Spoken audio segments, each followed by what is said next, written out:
आजच डाउनलोड करा आणि तुमच्या आवडत्या मालिकांचा आनंद लुटा। वहिनी, तुम्हाला परितोष माहितीये ना? अरे हो, काय करतो सध्या, कसा आहे? अहो, तो ना मोठा बिझनेसमॅन झालाय। तुम्हाला माहितीये का? आता तो मुंबईत 100 ते 200 एकर जमीन विकत घेणार आहे आणि मोठी इंडस्ट्री चालू करणार आहे। अरे वा, क्या बात आहे। कोण परितोष? अरे आहे, माझा भाचा आहे। म्हणजे मी लहान असताना बघितलं होतं त्याला। नाही नाही, मी नाही, तो लहान असताना मी बघितलं होतं त्याला। त्यामुळे तुम्ही सगळे कसे बघणार? पण आता तो येणार आहे मुंबईत, तेव्हा तुम्ही सगळे बघाल त्याला।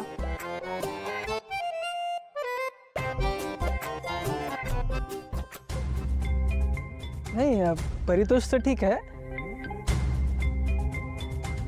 पण आई तुझं काय चाललंय का? माझं काय? तुझं प्रियाकडे काय लक्ष आहे की नाही? अच्छा, म्हणजे प्रियाने तिच्या सासूची काही कंप्लेंट केली आहे का तुझ्याकडे? अगं, तिने काही तक्रार नाही केली आहे, पण माझीच तक्रार आहे। अगं, केवढं काम करते ती घरात, माझ्यासाठी वेळच नाहीये तिच्याकडे।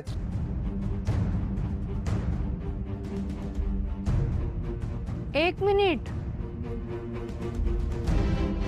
प्रिया या घरातली सगळी कामं करते, मग मी काय करते? मस्करी।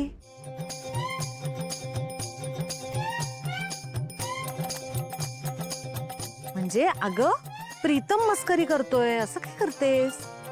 मग ठीक आहे।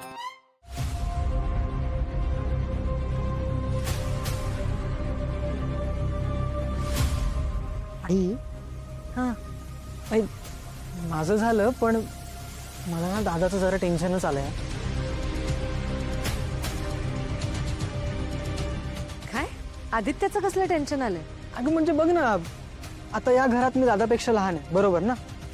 पण माझं लग्न झालं आणि त्याच्या लग्नाचा तू विचारच करत नाहीयेस, मग टेन्शन येणार नाही ना? तर काय सांग मला। खरं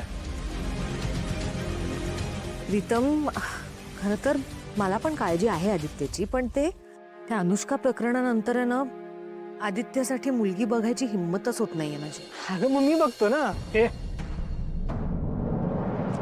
तसं नाही, म्हणजे माझ्या डोक्यात आहे एक मुलगी दादासाठी। असं बोल ना।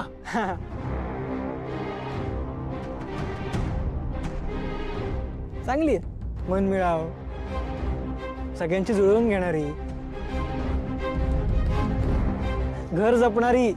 हा, म्हणजे तुला हवी आहे ना तशीच आहे आई, एकदम तुझी कॉपी म्हटलंस तरी चालेल।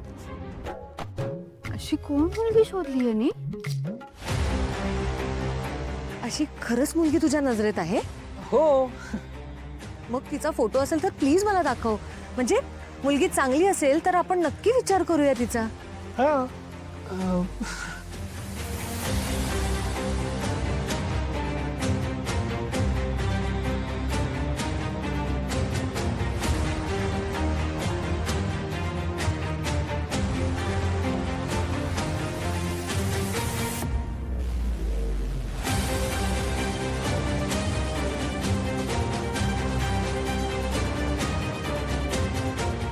प्रीतम, डाउनलोड करतोस का फोटो?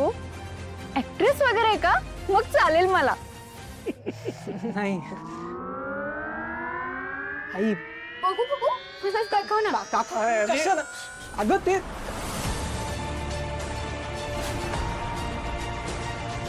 पारू,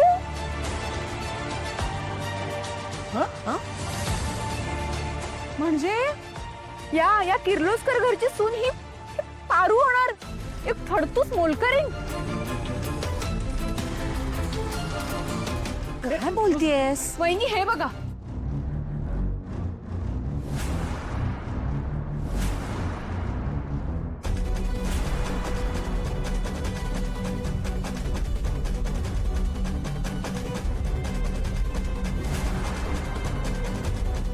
प्रीतम, तू मला आदित्यची बायको म्हणून पारूचा फोटो दाखवणार होतास? आई, मी काय विचारते प्रीतम? तुझी हिम्मत कशी झाली हा विचार करण्याची? आईला अगं मस्करी करतोय तो।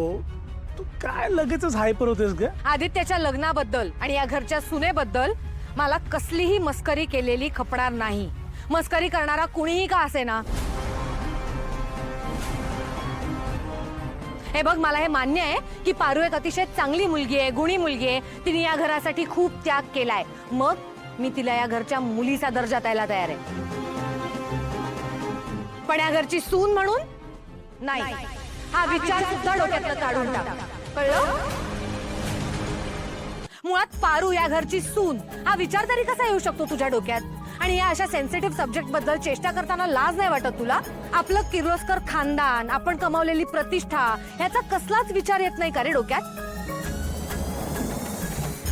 ही अशी चेष्टा करणं बंद कर आणि ऑफिसमध्ये जरा लक्ष घाल.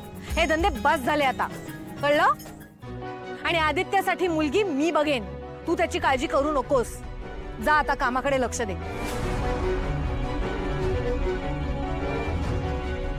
जा. हे घे, फोन घेऊन जा. अहिल्या, प्रे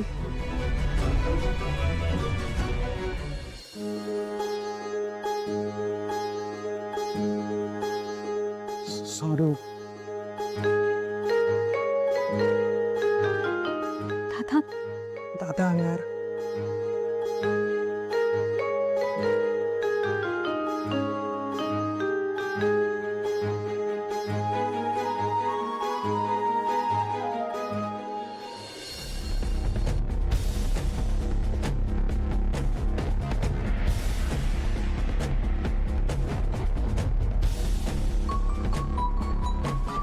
हा ना, काय चाललंय तुझं? तू तू दे इकडे, तू नको करू. मी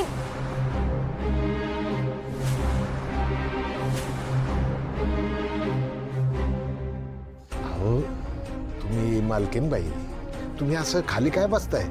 जा वरती पलंगावर जाऊन बसा. आम्ही नोकर माणसं, हं? आमच्या नशिबात हेच असं लिहिलेलं आहे. बसा बसा. बा, तुला नाही जमणार स्वयंपाक करायला? तायडीला करू दे. का नाही जमणार? इतकी वर्ष मीच एकट्याने केलं ना इथं. जे काही कच्च पक्क शिजून खाल्लं ना, तुला बी तेच खावं लागलं. बा, पण तुझ्या हातचं आम्ही काय पण खायचं का? मी नाही खाणार तुझ्या हातचं. जसं खात नाही ना तेच बघतो मी. बा, तू काय चाललंय तुझं? तू तू माझा राग तू गणीवर कशापाई काढतोयस? मालकीन बाई, माफ करा, मी याच्यावर रागवलो. पण आता याच्या पुढं नाही रागवणार मी, कारण तुम्हीच त्याला पाठीशी घातलं ना. मग काय, विषयच मिटला. वा,